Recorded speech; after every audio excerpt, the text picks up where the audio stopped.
안녕하세요. 오늘도 사연살롱을 찾아주셔서 감사합니다. 저는 얼마 전 세상에서 가장 믿고 의지하던 사람한테 철저하게 뒤통수를 맞게 된 한 여성입니다. 평범한 아내이자 엄마였던 저에게 그런 일이 일어나다니 얼마나 충격적이었는지 몰라요. 사실 한동안 저는 사람들과 제대로 대화도 나누기 힘들 만큼 우울하고 힘든 시간을 보냈답니다. 하지만 지금은 많이 떨쳐내고 씩씩해진 상태고 제 과거의 상처에 대해서도 담담하게 이야기할 수 있을 만큼 괜찮아졌어요. 일상을 이제 막 되찾은 이 시점에 마지막으로 많은 사람들에게 응원과 위로를 받고 싶은 마음에 제 이야기를 이렇게 사연으로 적어서 보내게 되었네요. 부디 끝까지 읽어주시고 저에게 응원과 위로를 아끼지 않고 해주셨으면 좋겠어요. 저는 제 명의로 된 작은 카페를 운영하는 사람이었어요. 남편은 보험회사에 다니며 돈을 적지 않게 벌었고 딸아이도 자기 진로에 딱 맞는 대학을 다니고 있던 그런 평범한 가족과 함께였답니다. 자상하고 든든한 가장인 남편과 활발하고 귀여운 딸과 함께하는 일상은 언제나 행복하기만 했죠.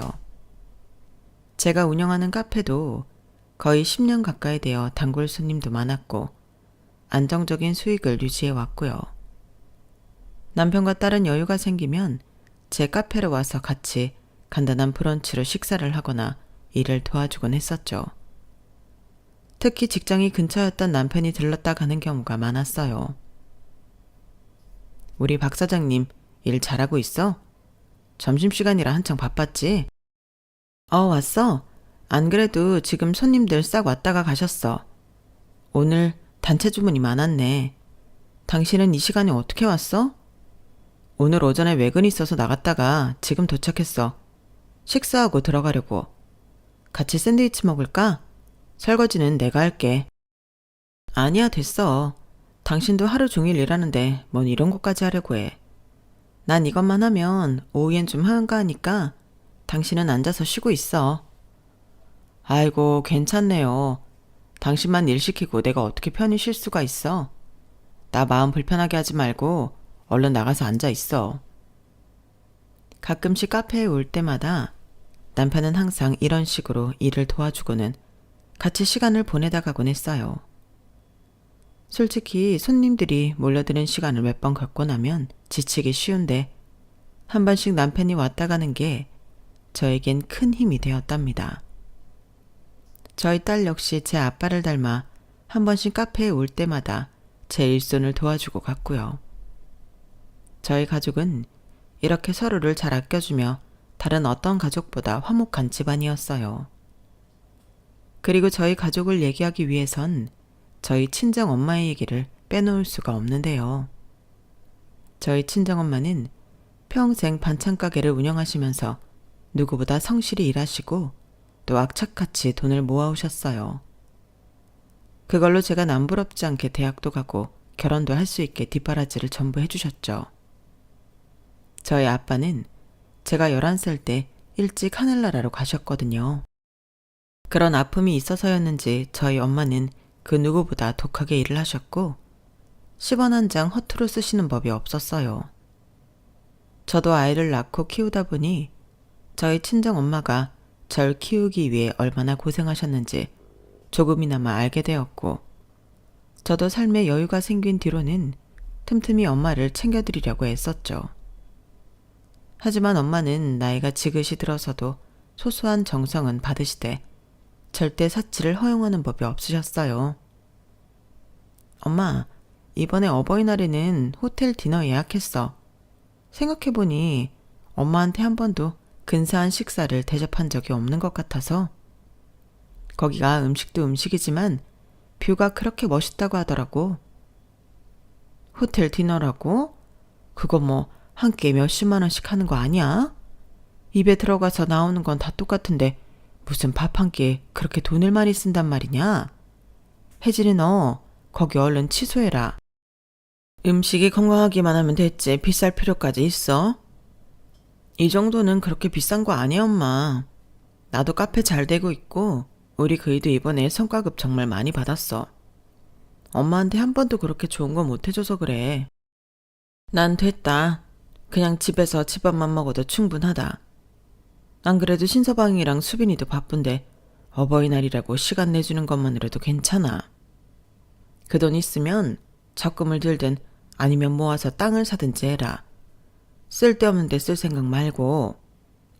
엄마, 어버이날 챙겨주는 게 뭐가 쓸데없다는 거야. 나도 엄마한테 좋은 거 해드릴 능력 된다니까. 아우, 내 선물로 왜 내가 싫어하는 걸 해준다고 그래. 난 그렇게 쓸데없이 비싸기만 한 거 딱 질색이야, 질색. 너 엄마가 말할 때 잘 새겨들어. 지금 좀 여유 있다고 그렇게 사치 부릴 생각 말고 돈이라는 건 있을 때 더 악착같이 모으고 불려야 해. 알았어? 아우, 알아서 잘하고 있어. 이런 호텔 디너는 1년에 한 번도 갈까 말까 한데 이 정도가 대체 뭐가 사치라는 거야. 엄마한테 잘 해드리려고 해도 매번 조금만 돈이 많이 들어갔다 싶으면 거절을 하시니 저는 그게 늘 속상했었죠. 그리고 그 문제로 엄마랑 여러 번 다투기도 했었어요. 그럴 때마다 야속하게도 남편은 제 편이 아닌 엄마 편을 들곤 했고요. 당신 마음은 알겠지만 장모님 마음도 생각을 해드려야지. 당신이 해주려는 게 당신 기준에만 좋지 장모님 기준은 아닌 거잖아. 그럼 장모님 기준으로 잘해드리는 게 맞는 거 아니야? 돈은 많이 안 들어도 정성이 들어간 선물을 해드려. 그치만 매번 우리만 해외여행 가고 우리만 좋은 밥 먹고 다니는 게 너무 마음이 불편하단 말이야. 적어도 어버이날이나 엄마 생신처럼 특별한 날에는 엄마도 모시고 싶은데 왜 이렇게 극구 반대를 하시는지 모르겠어. 장모님 입장에선 익숙하고 편한 걸 더 선호하실 수도 있지 왜 그래. 장모님 연세도 있으신데 말이야. 우리도 나중에 그 나이 되면 뭐든 익숙한 게 최고일 수도 있어. 그냥 원하는 대로 해드리자. 남편은 그렇게 말하면서 엄마 선물로는 늘 저가형의 선물만을 준비했어요. 솔직히 그런 모습이 저로서는 좋지 않았죠. 하지만 엄마가 워낙 절약정신이 투철하시고 저희가 돈 쓰는 것도 아까워하시니 제가 서운하다고 뭐라고 할 수도 없었어요. 저희 남편이 평소 다정하고 좋은 남편이지만 그런 점은 늘 서운함으로 남았었네요. 그래도 그때까지만 해도 평범하다면 평범한 일상을 지내오던 저희 가족이었는데요. 어느 날 갑자기 생각지도 못한 순간에 거대한 불행이 성큼 다가오고 말았어요. 엄마가 연세도 있으시니 안 그래도 늘 건강을 걱정하고 챙겨드리고 있었는데 혼자 계신 집에서 쓰러지셨다는 연락을 받은 거예요. 다행히 같은 동네에 사시던 엄마 친구분이 빠르게 발견해 병원으로 옮겨주셨지만 문제는 그게 아니었어요. 얘 혜진아, 어쩌니? 너 놀라지 말고 잘 들어. 너희 엄마가 췌장암 말기실한다. 네? 그럴 리가요. 오진이 아니고요. 저번에 검진 받으셨을 때도 그런 말은 없었는데. 얼른 와서 네가 직접 확인을 좀 해봐봐. 나는 심장이 떨려서. 너희 엄마가 안 그래도 요즘 부쩍 살이 삐쩍삐쩍 마르더라니. 저는 정신없이 병원에 도착했고 몇 번이나 따지고 물어도 의사로부터 같은 대답을 들을 수밖에 없었어요. 췌장암은 일반적인 건강검진만으로는 초기에 찾아내기가 쉽지 않다고요. 뒤이어 도착한 가족들도 모두 할 말을 잃은 채 눈물을 지을 수밖에 없었습니다. 그런데 도리어 엄마는 정말 초연한 모습이었어요. 나도 이제 나이가 있는데 몸 어디에 고장이 나는 것도 이상하지 않지. 이만하면 오래 잘 살았다. 너무 슬퍼하지 마. 어떻게 그렇게 말할 수 있어. 일단 치료부터 받자. 엄마 지금 하는 반찬 가게는 내가 알아서 정리할게. 엄마는 일단 입원부터 하자. 치료받으면 나을 수는 있고 당연하지. 엄마 원래 운동도 자주 하고 건강하니까. 내가 아까 이미 물어봤다. 치료하면 낫는 병이긴 하냐고. 의사 선생님도 모른다고 하는 걸 네가 어떻게 알아. 혜진아, 난 치료받고 싶지 않아. 그럼 이대로 그냥 있겠다는 거야? 의사가 고작 1달 얘기했어, 1달. 그럼 1달 후에 네 아빠한테 가서 내가 우리 딸 잘 키우고 왔다고 하면 되지. 괜히 희망도 없는 치료받으면서 죽는 이만 못하게 사는 것보다 엄만 그냥 좀 쉬고 싶다. 엄마의 덤덤한 말에 저는 아무 말도 할 수가 없었어요. 평생 단 하루도 쉬지 않고 달려왔던 엄마를 잘 알았기에 엄마의 쉬고 싶다는 말 한마디가 가슴을 무겁게 짓누르는 것만 같았죠. 저는 결국 엄마를 데리고 다시 집으로 돌아와 최소한의 통원 치료만 받기로 했습니다. 저는 카페 문을 잠시 닫고 엄마와 시간을 보내는 데 집중했어요. 한참 바쁜 시기였던 남편은 자주 함께 해주진 못했지만 마침 방학이었던 제 딸은 할머니와 함께 많은 추억을 만들 수 있었죠.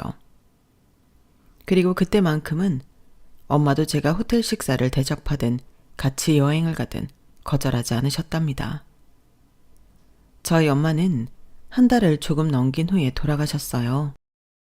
남들은 3개월 판정을 받아도 1년, 2년을 살기도 한다는데 저희 엄마한텐 해당하지 않는 얘기였죠. 마음의 준비를 할 시간이 있었긴 해도 1달은 너무나 짧았습니다.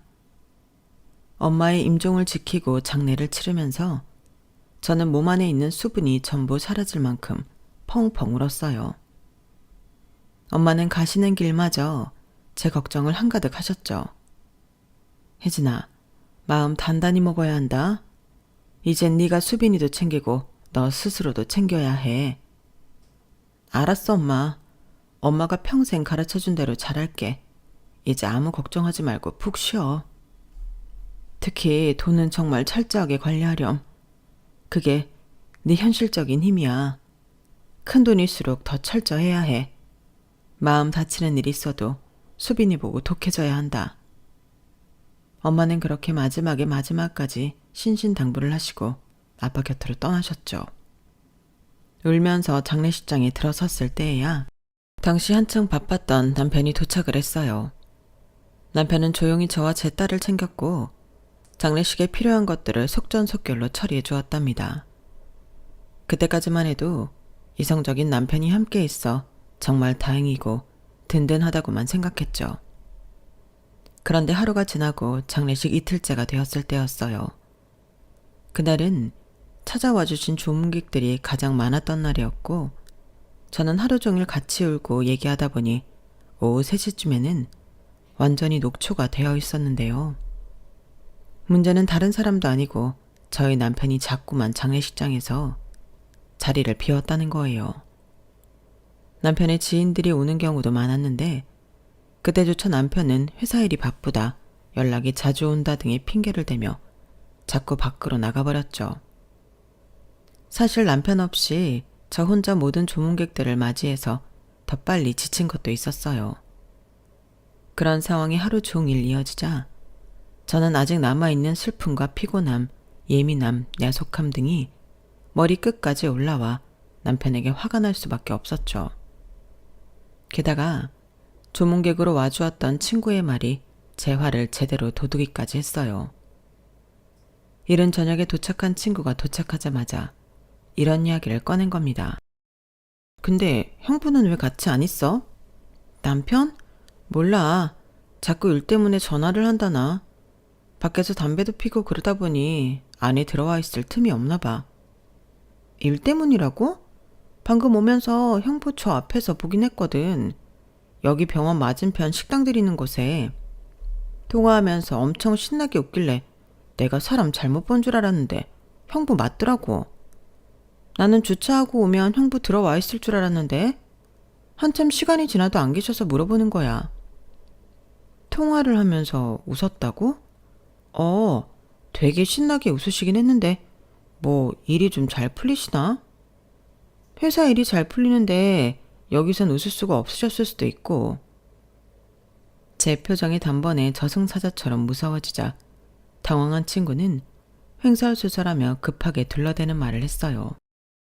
하지만 전 그때 이미 속으로 천불이 나고 있는 상황이었죠.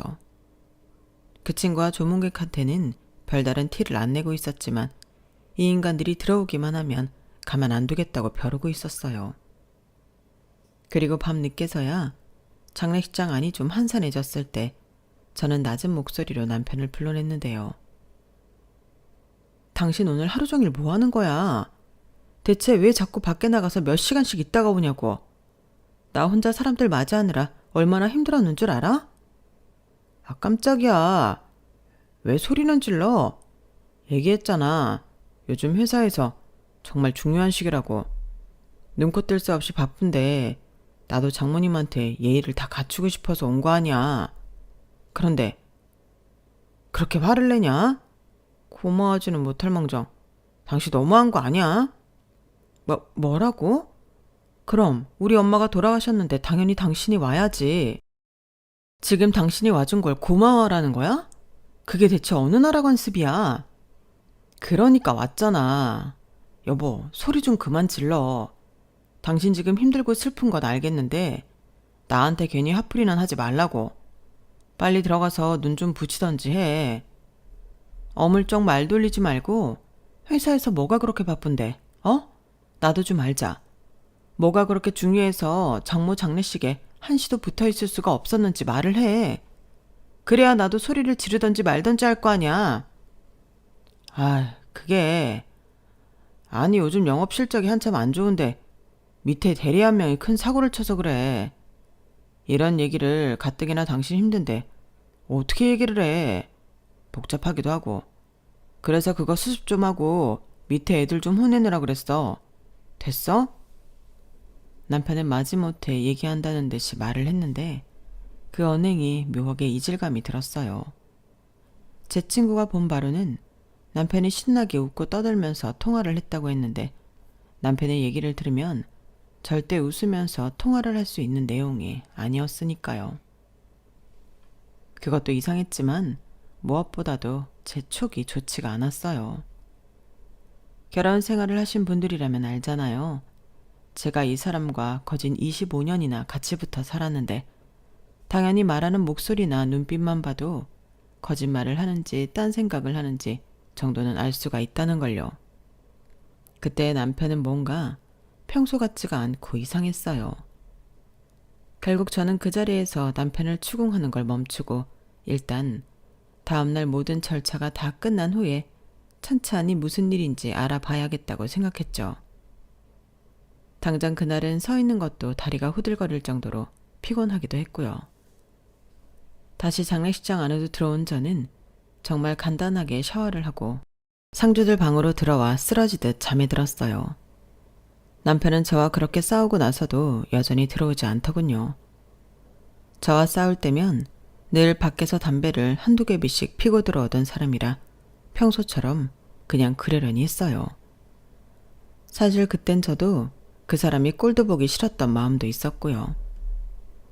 딸은 이미 눈이 퉁퉁 부은 채로 잠이 들어 있길래 두터운 담요를 덮어주고 저도 그 옆에 누웠답니다. 머리가 땅에 닿자마자 기절한 것처럼 잠이 들었는데 그때 저는 정말 짧고 생생한 꿈을 꿨어요.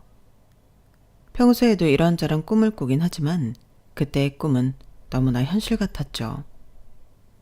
꿈에 저희 엄마가 돌아가시기 직전의 모습이 아니라 제가 어렸을 적 엄마가 한창 젊고 건강하셨을 때의 모습으로 나왔어요.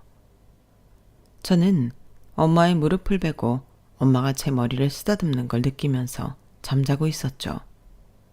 그런데 갑자기 엄마가 제 오른손을 덥석 잡으시더니 혜진아, 일어나! 라고 큰 소리를 내시는 겁니다. 엄마의 외침에 저는 화들짝 놀라서 깨고 말았죠. 한 3시간쯤 잤을까요? 잠에서 번쩍 깨고 나니 오른손에 쥐고 있던 핸드폰에서 여러 차례 진동이 울리고 있었어요. 누군가 전화를 했나 싶었지만 여러 통의 문자가 온 것이었죠. 안녕하세요, 박혜진님. 생전에 길정숙님 재산관리를 도와드렸던 한지명 지점장입니다. 삼가 고인의 명복을 빕니다. 생전에 어머님께서 부탁하셨던 일이 있어 연락을 드렸습니다. 장례 다 끝나고 혼자 계실 때 연락 부탁드리겠습니다.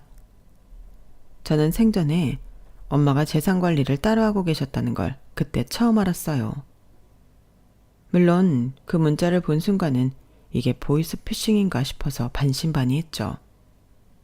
하지만 새벽 4시에 이렇게 여러 통의 문자를 보내는 게 뭔가 심상치 않은 듯했고 꿈자리도 뒤숭숭하니 전 바로 전화를 걸어 물어볼 생각으로 밖으로 나왔습니다.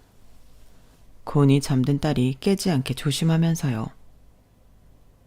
장례식장 문 밖으로 나가 통화를 할 적당한 곳을 찾던 제 눈에 낯익은 실루엣이 보였어요. 바로 저희 남편이었죠. 사람 하나 없이 텅 빈 휴게실 안에서 남편은 잠이라고 모르는 사람처럼 쌩쌩한 목소리로 누군가 통화를 하더군요. 문도 활짝 열어놓은 채로요. 저는 별 생각 없이 그런 남편에게 다가갔다가 너무나 충격적인 말 한마디에 그만 발길이 뚝 멈춰버렸어요. 장모가 일찍 죽어서 돈 굳었어. 제 귀를 의심할 정도로 엄청난 말을 뱉으면서 남편의 얼굴은 더없이 환했어요. 저는 본능적으로 몸을 숨겨야 한다는 생각이 들어 휴게실 뒤편의 구석진 곳으로 얼른 몸을 숨겼습니다. 다행히 해도 들지 않고 가로등도 없는 어두운 곳이라 상복을 입고 있던 제가 숨기엔 최적의 장소였죠. 남편은 제가 엿듣고 있다는 사실은 까맣게 모른 채 계속 하하 웃으며 통화를 이어나갔어요. 그니까 죽기 전에 돈을 얼마나 많이 쓰고 갔는지 아주 아까워 죽는 줄 알았다니까. 그래도 한 달 정도만 살다 가서 다행이지. 아주 재산 다 거덜내는 줄 알았어. 그러니까. 와이프? 와이프는 절대 모르지. 와이프가 장모 돈에 대해서 알면 정말 큰일 나. 평생 길바닥에서 반찬 장사만 하던 무식한 노인네라 아무것도 모를 줄 알았건만. 그렇게 큰 재산이 있을 줄 누가 알았겠어. 아니야. 운때가 잘 맞아서 그렇게 돈을 불렸을지언정 전문적으로 관리받거나 그러진 않았을 거야. 전문적으로 관리받으려면 누군가를 돈 주고 부려야 하는데 엄청나게 구두쇠였거든. 그래. 너무 걱정하지 말고 기다리고 있어. 그래 알았어. 그렇게 전화를 끊고 남편은 콧노래까지 부르며 핸드폰을 잠시 뒤적거리더니 이내 휴게실 밖으로 나갔죠. 저는 충격적인 남편의 실체를 목격하고 그 자리에서 주저앉아 버렸어요. 방금 제가 보고 들은 남편의 모습이 현실 같지가 않아서 그저 멍하니 앉아 있었죠. 얼마 지나니 손끝과 발끝에 핏기가 사라지고 차갑게 냉기가 돌기 시작하더군요. 그러다 불현듯 조금 아까 꿈속에서 엄마가 일어나 하고 외치시던 그 목소리가 떠올랐죠. 저는 다시 두 다리로 일어섰습니다. 그리고 최대한 병원과 멀어지면서 아까 문자를 보낸 사람한테 전화를 걸었어요. 통화 연결음이 한참 울린 뒤에야 상대방이 전화를 받더라고요. 여보세요? 박혜진님? 네, 제가 박혜진이에요. 조금 아까 문자 주셔서 연락드렸어요. 누구세요? 아직 장례식 안 끝나지 않았나요? 끝나고 연락달라고 말씀드렸는데. 지금 혼자예요. 장례식장이랑 멀리 떨어져 있고 주변에 아무도 없어요. 대체 누구시죠? 저희 엄마랑은 어떻게 하는 사이세요? 문자에서도 말씀드렸다시피 저는 길정숙님 재산을 담당하고 있던 한지명 지점장이에요. 어머님이 생전에 재산이 정말 많으셨다는 거 알고 계시죠? 저희 엄마가요? 돈을 허투루 쓰는 분은 아니셨지만 재산이 얼마나 많길래. 아니요. 전 잘 몰랐어요. 어머님은 오랜 기간 동안 저희 은행 VIP셨어요. 저랑은 굉장히 오래된 사이고요. 사실 이런 개인적인 부탁은 들어드리면 안 되는데 어머님이 지난주에 오셔서 정말 급하게 부탁을 하고 간 내용이라서요. 지난주요? 일단 장례식 끝나자마자 빠른 시일 내로 저희 은행 방문해 주세요. 꼭 전달해드려야 하는 문서가 있거든요. 오실 땐 신분증이랑 도장 꼭 지참해 주시고 남편분한테는 절대 말씀하지 마시고요. 알겠죠? 남편에게는 말하지 말라는 그 사람의 말에 저는 정신이 더 또렷해지는 듯 했어요. 저는 전화를 준 사람한테 알겠다고 대답을 하고 조용히 다시 장례식장 안으로 들어왔습니다. 어느새 해가 다 떠서 밝아진 상태였고 남편은 그 안에서 절 기다리고 있었어요. 의아한 눈빛으로 어디 갔다 왔냐고 묻길래 속이 답답해 주변 산책 좀 했다며 대충 얼버무렸죠. 남편을 보면 자꾸 몇 시간 전에 들었던 통화 내용이 떠올라 똑바로 쳐다볼 수가 없었어요. 제가 자꾸 남편을 피하니 남편은 전날 저녁에 싸웠던 것 때문에 제가 그러는 줄 알더군요. 전 차라리 잘 됐다 싶어서 계속 화난 척을 유지했어요. 오전부터 일찍 저희 가족들은 분주하게 움직이며 예정된 절차에 따라 장례식을 모두 마치게 되었어요. 다른 친척분들과 마지막 인사를 끝으로 헤어진 뒤 남편은 제 눈치를 살살 살피다가 다시 회사에 가봐야 한다며 저와 딸만 납골당에 내버려둔 채 가버렸죠. 그리고 저는 그 틈을 타서 얼른 딸을 집에 데려다 준 뒤 어제 연락받았던 그 은행으로 향했어요. 신분증과 도장을 들고 은행에 가서 제 이름을 말씀드리자 저와 통화했던 지점장이 얼른 나와서 절 데리고 조용한 방으로 들어가더군요. 안내에 따라 고급스러운 가죽 소파에 앉으니 지점장은 저에게 두터운 봉투를 하나 건넸어요. 이게 뭔가요? 이게 지난주에 길정숙님께서 제게 부탁하신 내용입니다. 반드시 본인에게만 전달하라고 하셨고 혼자만 내용을 확인해야 한다고 하셨어요. 이런 건 개인 금고에 보관하셨어야 하는데 집은 믿을 수가 없다고 저한테 따로 부탁하신 거예요. 이것도 길정숙 씨가 박혜진님께 남기는 유산 중 일부라고요. 전 잠시 자리를 비켜드리겠습니다. 내용 한번 확인해 보시죠. 그 말을 끝으로 그분은 정말로 절 두고 잠시 밖으로 나가셨어요. 전 떨리는 손으로 봉투를 열어 안의 내용물을 확인해 보았어요. 그리고 봉투 안에서 쏟아지는 수많은 진실에 경악할 수밖에 없었습니다. 그 안에는 각종 서류와 사진들이 한 뭉텅이로 가득했는데 전부 남편과 관련된 내용들이었죠. 사진 쪽에서 남편은 저는 전혀 모르는 젊은 여자와 함께였어요. 카페나 숙박업소에서 두 사람이 함께 찍힌 사진들이 한두 장이 아니었죠. 하지만 남편의 외도 사실은 뒤이어 알게 된 사실들에 의하면 정말 아무것도 아닌 수준이었어요. 저는 뒤이어 남편의 외도 상대가 어려도 너무 어리다는 것과 두 사람이 해외에 있는 집을 알아보고 있다는 증거들도 확인할 수 있었습니다. 서류 봉투를 뒤집어 탈탈 털어내자 작은 USB가 나왔는데 그건 특별히 엄마가 중요한 자료라며 메모까지 붙여주었더라고요. 저는 한동안 남편에 대한 배신감이 밀려와 숨도 제대로 쉴 수가 없었답니다. 그렇게 한참을 혼자서 씩씩대고 눈물을 훔치며 마음을 가라앉힌 후에야 저는 정신을 차릴 수 있었어요. 그리고 엄마가 제게 남겨주신 자료들을 들고 저는 당장 변호사 사무실을 찾아갔죠. 이혼 전문 변호사로 최고로 이름을 날리는 사람에게 찾아가 이 모든 일을 의뢰했고 사건의 심각성을 안 변호사는 당장 변호사 2명을 더 불러 절 돕겠다고 했어요.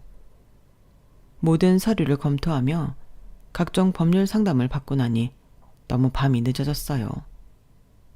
남편에게 연락이 왔지만 전부 다 받지 않고 무시해버리고 저는 그날 집 대신 엄마 집으로 가서 잤어요. 물론 새벽까지 그 두 년놈들, 특히 남편을 어떻게 혼내줘야 하나 생각하느라 잠을 설치긴 했지만요. 다음날 저는 밤새 궁리했던 계획을 실천에 옮기기 위해 말끔하게 차려입고 남편의 회사로 향했습니다. 남편이 몇 층의 어느 부서에서 일하는지는 이미 훤히 알고 있었어요. 망설임 없이 사무실 문을 벌컥 열고 들어가자 수많은 직원들이 절 보고 놀라더군요. 남편 역시 뒤늦게 절 발견하곤 깜짝 놀라 후다닥 다가왔고요. 여보, 무슨 일이야? 어제는 왜 들어오지도 않고. 일단 할 말 있으면 나가서. 전 그런 남편을 지나쳐 남편의 바로 밑 후배인 정 팀장에게 다가가 크고 똑바른 목소리로 물었어요. 안녕하세요. 보험 사기범 신고는 어떻게 해야 하나요? 제가 최근에 모친상을 당했는데 배우자가 보험금을 전부 가로채려고 해서요. 네? 사모님이요? 사모님이 배우자라면... 여보, 지금 뭐 하는 거야? 갑자기 일터로 찾아와서 그게 무슨 뚱딴지 같은 소리냐고. 아, 맞다. 정 팀장님, 하나만 여쭤볼게요. 요즘 이희가 회사 일이 그렇게 눈코 뜰 새 없이 바빴다던데 사실인가요? 저희 엄마 장례식장에서도 하루 종일 핸드폰만 붙들고 있을 만큼 그렇게 정신이 없었다면서요? 남편의 표정은 실시간으로 창백해지기 시작했고 처음에 당황한 채로 눈치만 보던 정 팀장은 오히려 빠르게 이성을 되찾은 것 같았어요. 그렇지만 묻는 말에 대답은 빨리 안 나오길래 저는 질문의 대상을 바꿨습니다. 정 팀장 근처에 앉아있던 어린 사원한테 말이죠. 대신 대답해 보시겠어요? 최미연 씨. 요즘 그렇게 회사 일이 바빴나요?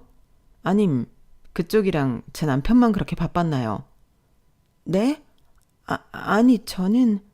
여보, 일단 나와. 여기 이렇게 함부로 들어올 곳 아니야. 다들 미안해. 이 사람이 이제 막 장모 장례식을 마쳐서 힘들어서 이래. 얼른 나와. 우리 엄마 보험사에 전화를 49통을 했더라고 당신이. 당신이 보험회사 다닌 게 몇 년인데 대체 왜 그렇게 전화를 많이 한 거야? 그리고 여기 최미연 씨랑은 한 200통 넘게 전화를 하고 말이야. 이 최미연 씨랑 할 일이 그렇게 많았어? 대체 무슨 소리를 하는 거야? 지금 이거 다 명예훼손이라고 여보. 이러지 말고 일단 나오라니까. 왜 명예훼손이야? 와이프가 남편 회사에 관련해서 질문도 못해? 그리고 당신이 항상 정 팀장 유능하다고 칭찬했잖아. 약삭 빠르고 후시탐탐 당신 자리 노리면서 일 중독자처럼 일한다며. 당신이야말로 방해하지 말고 나가고 싶으면 당신이 나가.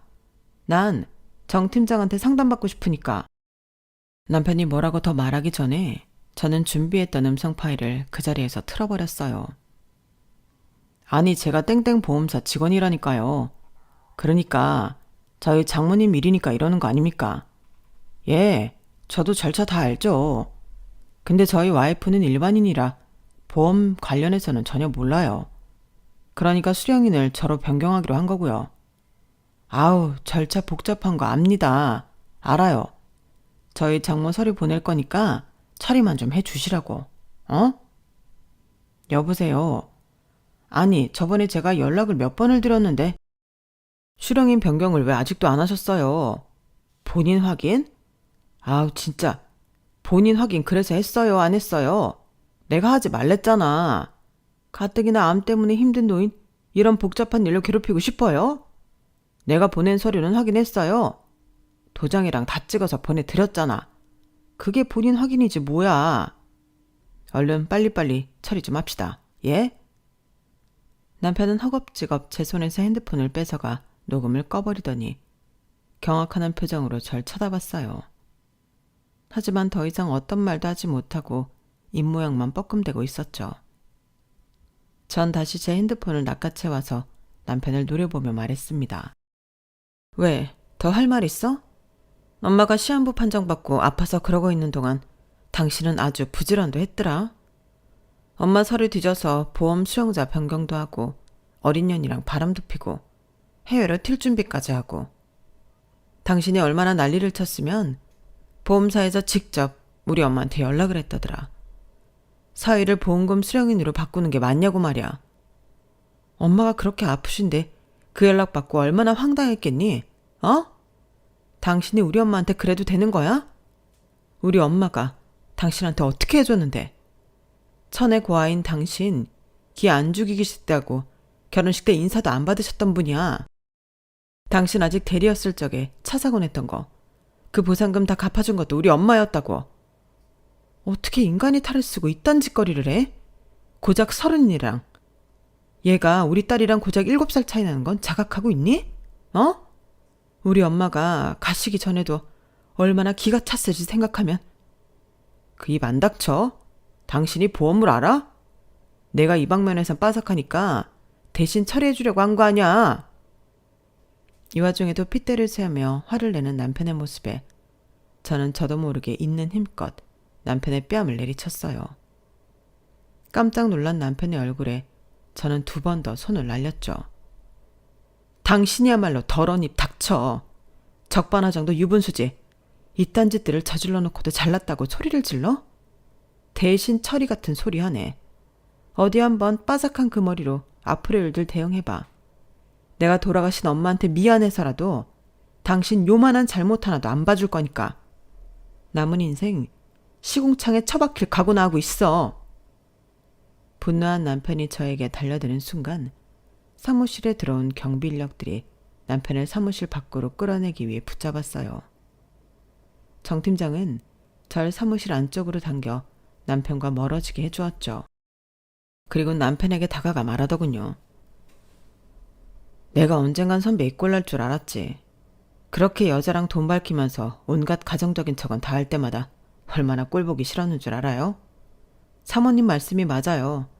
앞으로 선배 인생 시궁창에 처박힐 테니 각오나 단단히 하고 있던가 해요. 제가 신나게 도와드릴 거거든요. 야, 이 새끼 너? 그러게, 후배들한테 착하게 좀 하고 사셨어야지. 허구한 날 짬처리나 시키고 이용해 먹지 말고. 이 사람 아예 건물 밖으로 끌어내고 회사 출입 맘대로 못하게 아이디 카드도 일단 뺏어버려요. 이미 증거 수두룩한 범죄자 새끼니까. 이따 경찰 오면 바로 넘겨주시고요. 남편은 그대로 경비 인력들한테 질질 끌려 나갔어요. 저는 정 팀장과 연락처를 주고받고 왔죠. 사실 저희 엄마가 가입한 보험사 직원도 아닌 정 팀장이 직접적으로 뭘 해줄 수 있는 건 없었지만 제가 엄마의 보험사와 이야기를 하고 남편의 보험 사기 관련해서 일 처리를 해야 할 때마다 정 팀장은 물심양면으로 도와주었어요. 제 남편의 인생을 망치는데 어느 순간들은 저보다도 열심히더군요. 그것만 봐도 그 인간이 평소 회사에서 어떻게 하고 살았는지 훤히 보였죠. 그 뒤로는 모든 일들이 순조롭게 풀렸어요. 남편은 보험 사기와 공문서 위조 등 여러 죄목으로 형사처벌을 받게 되었고 저에게도 막대한 위자료를 뜯기며 이혼을 당하게 되었죠. 사실 너무 어린애라 망설였지만 저는 남편의 상간녀에게도 소송을 걸어 위자료를 받아냈어요. 한 사무실에서 근무하면서 남편이 유부남인 줄 몰랐을 리가 없는데도 그런 짓을 벌인 것이 괘씸해서요. 상간녀의 말로는 자기는 너무 어려서 부장님 말에 휘둘린 것뿐이라고 했지만 저는 귓등으로도 들은 척을 안 했어요. 제 나이에 비해 어리다는 거지 30이면 알 거 다 아는 나이잖아요. 자기 잘못을 뉘우치기는커녕 어떻게든 머리만 굴리는 그 모습에 봐주려고 했던 마음이 싹 사라져 그냥 법대로 처리해버렸습니다. 두 연놈들은 당연히 회사에서 쫓겨났고요. 남편은 감방에 상간녀는 길바닥에 나앉으면서 둘은 사이좋게 나락을 맞이했어요. 그 와중에도 저희 남편은 감방에 들어가는 그 순간까지 뉘우치는 기색이 하나도 없어 절 원망하기만 했죠. 당신도 먹고 살만한 사람이면서도 너무한 거 아니야? 우리가 같이 산 세월이 있는데 꼭 이렇게까지 해야 했냐고. 당신 그 돈 가지고 떵떵거리면서 살 동안 나는 차가운 감옥바닥에서 썩으라는 거야? 그래, 그것도 사실 한참 모자라. 그래, 당신이야말로 20년 넘게 나랑 함께 지냈으면서 그렇게 치밀하게 뒤통수 칠 준비나 하고 있었냐? 당신은 감방 나와도 내가 평생 괴롭힐 줄 알아. 그런 남편을 보면서 솔직히 자괴감이 많이 든 것도 사실이었어요. 그 오랜 세월을 같이 보내면서 남편의 실체를 알아보지 못한 제 자신한테도 화도 났고요. 무엇보다 안 그래도 몸이 아파 힘든 저희 엄마가 수상한 사람이 자꾸 수령인을 바꾸려고 한다는 연락을 받고 혼자서 이 모든 걸 알아보셨을 때의 마음이 어땠을지 생각하면 마음이 아픕니다. 눈치 없는 제가 엄마의 마지막 가시는 길마저 편안하게 해드리지 못했다는 생각이 들어서요. 그리고 이 모든 과정을 진행하면서 가장 힘들었던 건 저희 딸을 보는 일이었는데요. 아빠가 엄마 몰래 바람 폈던 사실도 모자라 할머니의 보험금과 유산을 가로채려고 범죄까지 저질렀다는 사실은 딸이 받아들이기엔 너무 힘든 이야기였어요. 특히나 그 인간이 평소 딸에게는 다정한 아빠 노릇을 잘 해왔기 때문에 저희 딸 역시 아빠한테 느끼는 배신감은 이루 말할 수 없을 정도였으니까요. 딸은 다니던 학교를 잠시 휴학하고 오랜 시간 전과는 다르게 조용한 모습으로 지냈어요. 저 역시 그런 딸 곁에서 묵묵히 있어줬을 뿐 별다른 이야기는 하지 않았답니다. 그렇게 시간이 지나자 딸이 먼저 저에게 입을 열더군요. 엄마, 우리 같이 일본 여행이나 갈까? 좋지. 너 시간 편한 날로 정해서 가자. 가서 푹 쉬고 온 다음 엄마도 나도 좋은 남자 만나자. 뭐? 갑자기 무슨 뚱딴지 같은 소리니? 나쁜 짓 한 사람들은 따로 있는데 우리가 외롭고 우울할 이유가 없잖아. 내가 그런 일들을 당했다고 하니까 대부분 위로해 주는데 얼마 전에 몇몇 개념 없는 인간들은 나더러 가정 환경이 안 좋은 애라고 낙인 찍으려고 들더라고. 그래서 대판 싸웠어. 근데 그러고 나니까 나야말로 그동안 왜 그렇게 힘들어했는지 싶더라. 사실 나보다도 엄마가 더 힘들 텐데 몰라줘서 미안해. 우리 할머니가 남겨주신 돈으로 온천이나 즐기고 오자. 엄만 괜찮아. 네가 이렇게 씩씩하게 마음먹었다니 오히려 고맙지 뭘. 일본 온천? 그래 가자. 거기쯤은 엄마 돈으로도 충분히 가. 엄마 위자료 왕창 받아서 돈 많아. 가서 우리 딸이랑 신나게 놀아야겠다. 실제로 주변 사람들 중에서는 제 사정을 전해 듣고 저한테 손가락질을 하는 사람들이 있었어요. 여자가 얼마나 둔하면 그걸 모르냐고요. 남자분은 눈이 없다는 얘기도 들었던 것 같네요. 사람이 큰일을 당했는데 위로는 못할 망정 그딴 소리나 한다는 게 듣는 입장에선 충격이었어요. 그리고 생각보다 그게 마음에 남기도 하더라고요. 하지만 저랑 제 딸은 그딴 개념 없는 소리들은 더 이상 귀담아 듣지 않기로 했답니다. 앞으로는 사람을 만날 때 더 신중히 보기야 하겠지만 설령 또다시 힘든 일이 생기더라도 약한 가해자를 욕할지언정 자책은 2번 다시 하지 않을 거예요. 제 이야기는 여기까지입니다.